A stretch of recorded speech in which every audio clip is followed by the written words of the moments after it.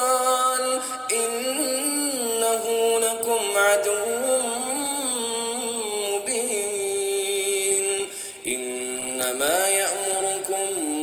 بالسوء والفحشاء وأن تقولوا على الله ما لا تعلمون وإذا قيل لهم اتبعوا ما أنزل الله قالوا بل نتبع ما ألفينا عليه آباءنا أولو كان آباؤهم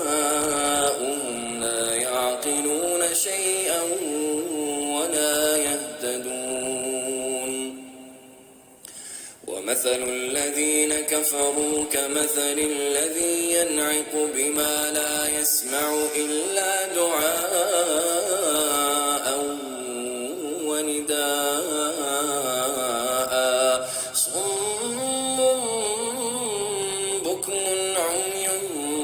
فهم لا يعقلون يا أيها الذين آمنوا كلوا من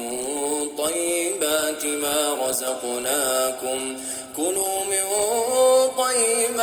ما رزقناكم واشكروا لله إن كنتم إياه تعبدون إنما حرم عليكم الميتة والدم ولحم الخنزير وما أهل به لغير الله فمن اضطر غير باغ ولا عاد فلا إثم عليه إن الله غفور رحيم إن الذين يكتمون ما أنزل الله من الكتاب ويشترون به ثمنا قليلا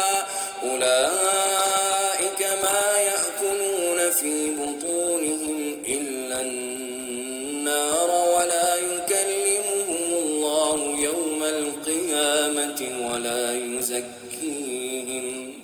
ولهم عذاب أليم